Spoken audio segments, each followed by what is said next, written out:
Le chevalier en armure étincelante, héros courageux sauvant les innocents et combattant pour l'honneur. C'est ainsi que nous nous le rappelons des légendes et des contes de fées. Cependant, la vie réelle du chevalier médiéval était loin d'être aussi romantique. Au contraire, elle ressemblait souvent à un combat sans fin pour la survie, plein de douleurs, de privations et de sacrifices inattendus. Pourquoi donc était-il terrible d'être un chevalier médiéval? Peut-être justement parce que sous le vernis de la gloire et de l'honneur se cachait une dure réalité, où la vie était en jeu chaque jour. Déjà le chemin vers la chevalerie commençait par une épreuve difficile. Le jeune noble était envoyé par sa famille, vers l'âge de 7 ans, dans un château étranger comme page, serviteur et apprenti à la cour d'un seigneur plus puissant. Le petit garçon arraché à sa mère et à son père se retrouvait soudain dans un environnement de discipline stricte.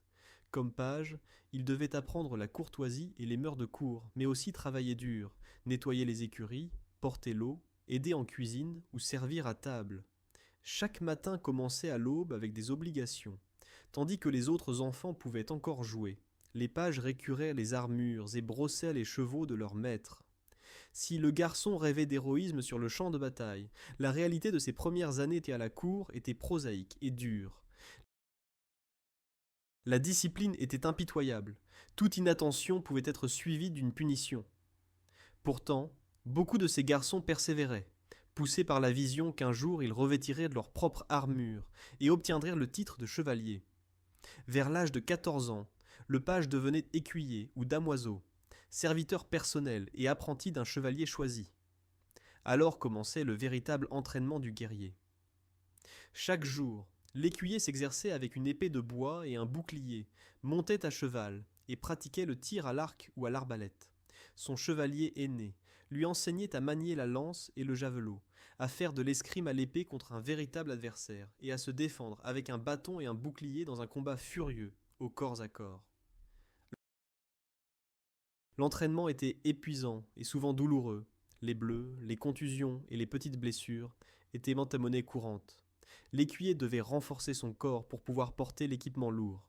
Il courait dans les collines en armure complète, grimpait aux échelles avec une épée à la ceinture, soulevait des sacs de sable ou des rochers pour se fortifier. Parfois, il s'exerçait aussi au combat en selle. Il devait se maintenir sur le cheval tout en repoussant l'attaque d'un adversaire, ce qui se terminait souvent par une chute brutale dans la boue.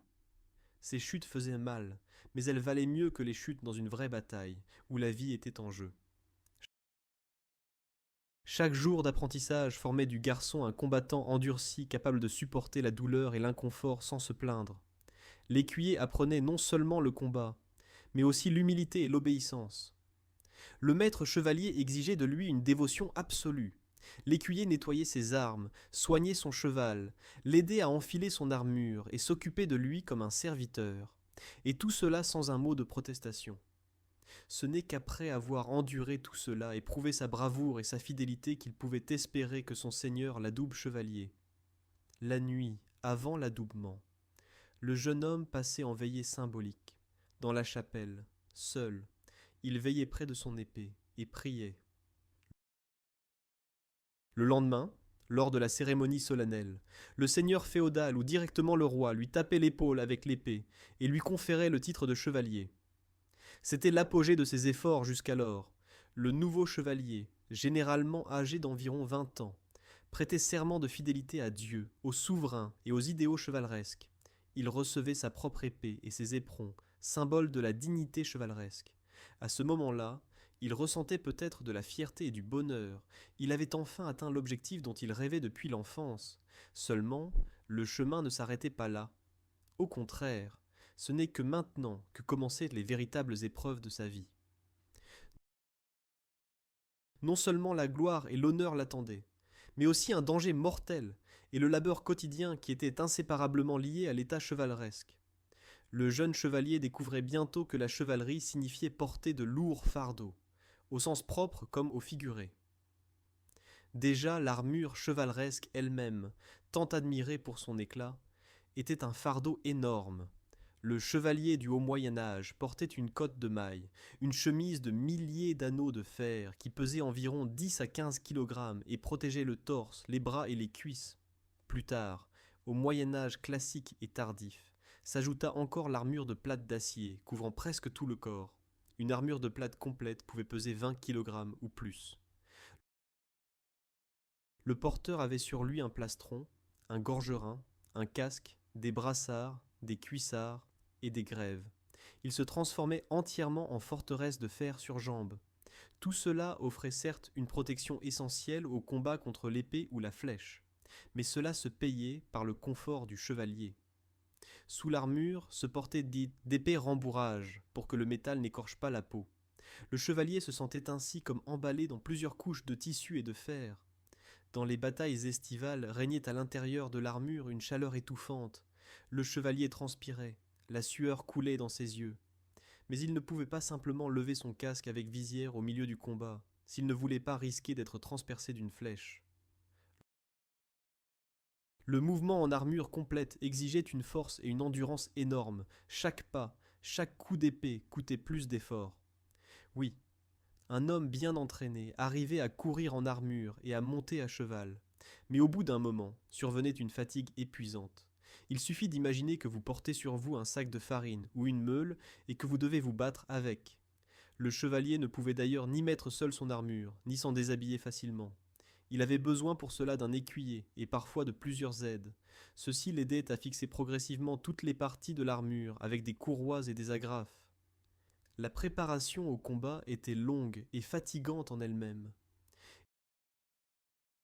Et dès que le combat était fini, le chevalier ne pouvait pas se passer d'aide quand, épuisé par la bataille, il avait besoin d'enlever l'armure raidie. À l'armure appartenait aussi le casque, souvent entièrement métallique, avec une visière fermable. Celui-ci protégeait la tête, mais limitait la vue et l'ouïe. Le chevalier ne voyait que par d'étroites fentes devant lui et entendait de manière assourdie le grondement du combat. Il pouvait ainsi facilement négliger un danger venant du côté. Le casque lourd pressait de plus sur le cou et contribuait à l'épuisement. Certains chevaliers décrivaient qu'après une longue journée avec le casque, ils arrivaient à peine à bouger le cou. Et pourtant ils ne devaient pas enlever le casque, sinon ils risquaient un seul coup précis à la tête non protégée. Le prix de la sécurité était élevé. Le chevalier se sentait à l'intérieur de son armure comme dans une cage métallique, isolé du monde par le bruit de sa propre respiration et les battements de son cœur. Non moins importante était l'équipement comprenant le bouclier et l'arme. Le bouclier, d'abord en bois recouvert de cuir, plus tard aussi partiellement recouvert de métal, offrait une protection contre les coups des ennemis. Mais porter un bouclier toute la journée était une autre corvée. Les muscles du bras gauche brûlaient, le poignet se raidissait de crampes, alors que le chevalier serrait les courroies. Comme arme principale, le chevalier portait une longue épée. Celle-ci était le symbole de son rang et de son honneur, mais en même temps, un autre fardeau. Une épée d'acier d'environ 1 mètre de long pesait généralement 1,5 kg à 2 kg. La manier de façon répétée en bataille exigeait force et technique. Le chevalier utilisait aussi la lance ou le dextrier, une longue et lourde hampe terminée par une pointe d'acier, qu'il enfonçait dans l'ennemi avec une force énorme lors de la charge à cheval. Imaginons l'impact de la lance lors de l'attaque chevaleresque. Le cheval de guerre galope à pleine vitesse. Le chevalier tient fermement la hampe sous le bras et vise l'adversaire avec la pointe. Lors du choc, la lance se brise contre le bouclier ou l'armure de l'ennemi. Le coup est assourdissant, et l'impact peut éjecter le chevalier de sa selle s'il n'a pas un équilibre suffisant. Même s'il survivait au coup et restait sur son cheval, il brisait souvent sa lance et devait dégainer l'épée ou le marteau de guerre pour continuer le combat. Dans sa sacoche de selle, il avait à portée de main aussi une masse d'armes ou une hache pour percer les casques et plastrons de près. Chaque arme était mortelle, mais aucune ne garantissait la victoire. Le résultat dépendait de l'habileté, de la force et parfois simplement de la chance. Pour que le chevalier puisse partir en campagne, il avait besoin d'un cheval, et pas n'importe lequel. Le destrier chevaleresque, appelé destrier, était dressé pour le combat. Un animal puissant, capable de porter un cavalier armé en armure complète, de ne pas avoir peur du bruit et des coups, et de percer les rangs ennemis. Un tel cheval était extrêmement précieux. Son prix équivalait au revenu annuel d'un petit domaine, et parfois même plus. Tout chevalier ne pouvait se permettre le meilleur cheval de guerre. Beaucoup devaient se contenter d'un cheval de selle ou de bât moins cher. Néanmoins, celui-ci aussi devait être nourri, soigné et logé. Le chevalier partait donc en guerre, non pas seul, mais avec tout un support. Il menait un ou deux chevaux de rechange, en cas de blessure ou de relais, un écuyer qui l'aidait, et souvent aussi d'autres serviteurs portant les provisions. Toute cette petite troupe était chère à équiper et à faire fonctionner. L'équipement du chevalier, armure, casque, bouclier, épée, lance, tout cela coûtait une fortune. Une armure de plate de qualité sur mesure des meilleures armureries de Milan ou Nuremberg coûtait autant qu'un petit domaine. Si le chevalier n'avait pas de parents riches ou de mécènes généreux, il pouvait facilement s'endetter. Certains nobles inférieurs hésitaient donc à accepter l'adoubement chevaleresque, même s'ils l'avaient mérité au combat. Être officiellement chevalier signifiait en effet l'obligation de maintenir un équipement coûteux et de se comporter comme un noble, ce qui s'accompagnait aussi d'impôts plus élevés et de dons aux souverains. Paradoxalement, à la fin du Moyen Âge, le nombre d'hommes d'armes, sans nom, en armure lourde, augmentait, qui ne devenaient en pas chevaliers juste pour éviter la charge financière et les obligations bureaucratiques, bien qu'ils combattent de la même manière que les vrais chevaliers. De plus, la bataille elle-même n'était de loin pas le seul aspect pénible de la guerre. Une campagne militaire signifiait des jours et des semaines de marche fatigante sous la pluie, dans la boue, le gel, ou au contraire, dans une chaleur accablante. Les chevaliers dormaient à la belle étoile ou dans des tentes bondées. Le matin, ils se levant brisés par le froid ou l'humidité, et une autre marche les attendait. Celui qui tombait malade avait souvent tout simplement pas de chance. L'armée avançait impatiemment et laissait les malades derrière elle.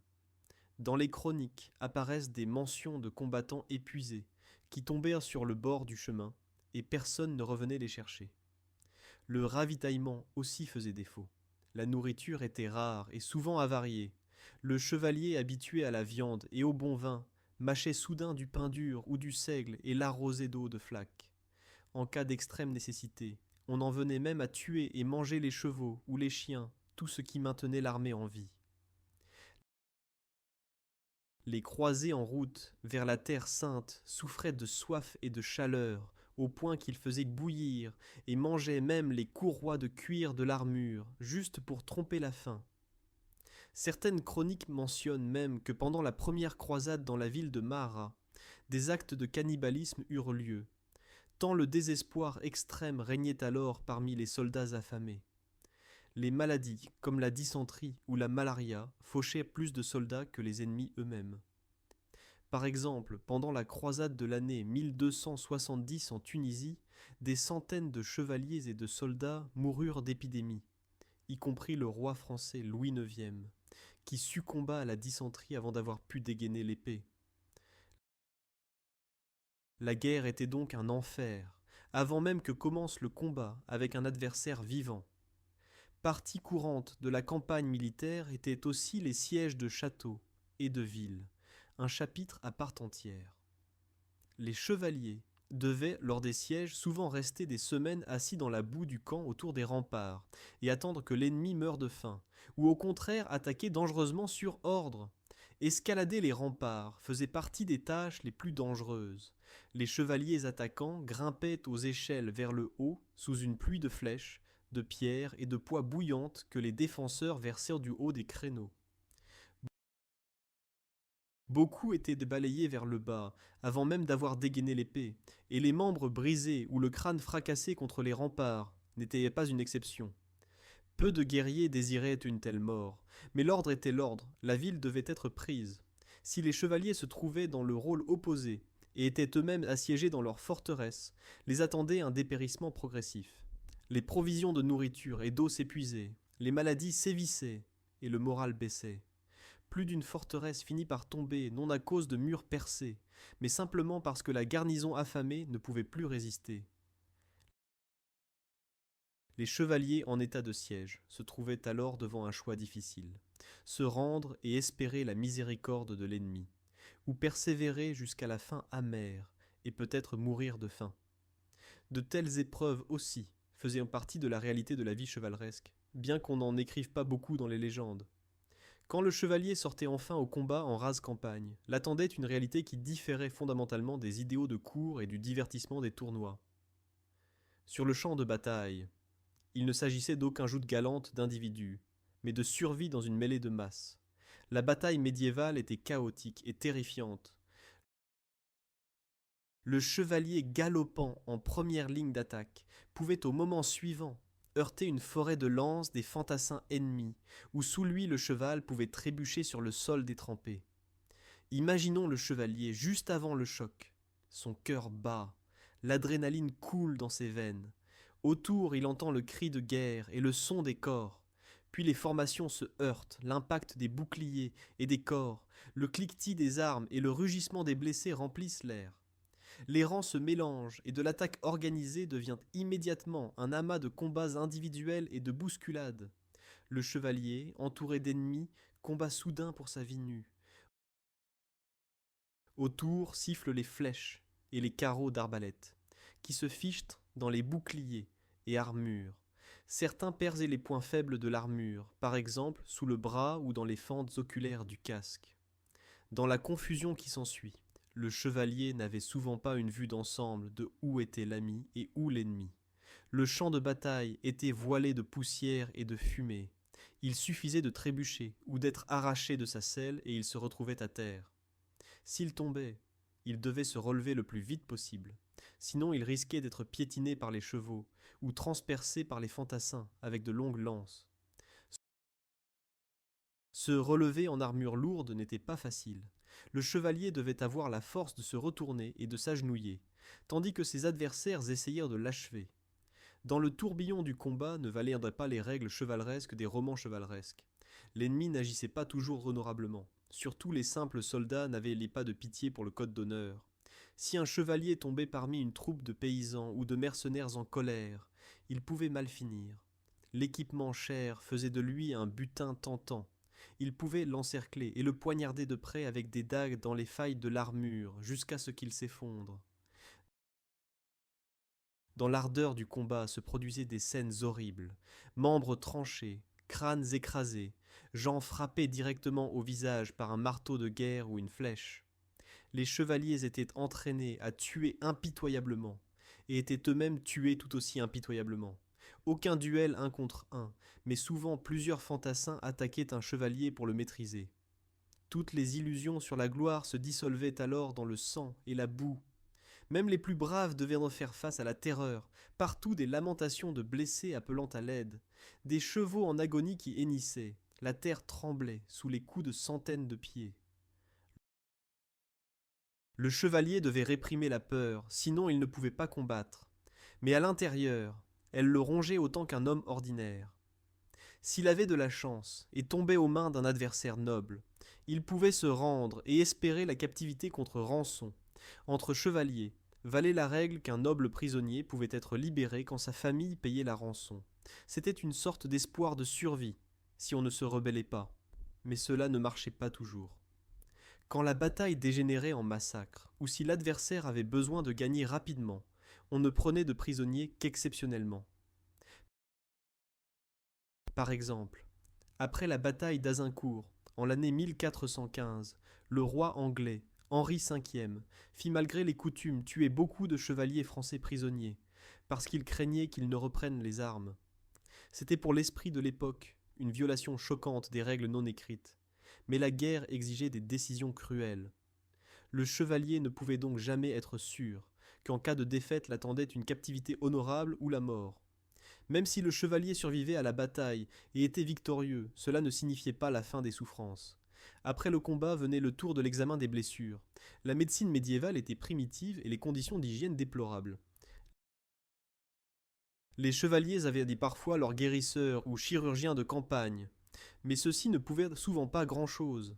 Les flèches et épées causaient des blessures profondes qui s'infectaient facilement. Le combattant victorieux pouvait célébrer le triomphe, Mais il suffisait d'une blessure de coupure négligée, et en une semaine, elle pouvait le tuer par la gangrène ou une forte fièvre. L'exemple classique est Richard Ier Cœur de Lion, le légendaire roi anglais et guerrier, qui survécut à d'innombrables batailles pour mourir ensuite en l'année 1199 des suites d'une flèche infectée qui l'avait touché lors du siège d'un château. Les blessures qui aujourd'hui seraient soignées par des antibiotiques ou une intervention chirurgicale étaient alors un arrêt de mort potentiel. Les chevaliers connaissaient le risque d'infection, même s'ils n'en comprenaient pas la nature. Ils savaient cependant qu'une blessure sale pouvait commencer à sentir et noircir et que l'atteint mourait alors souvent dans les douleurs.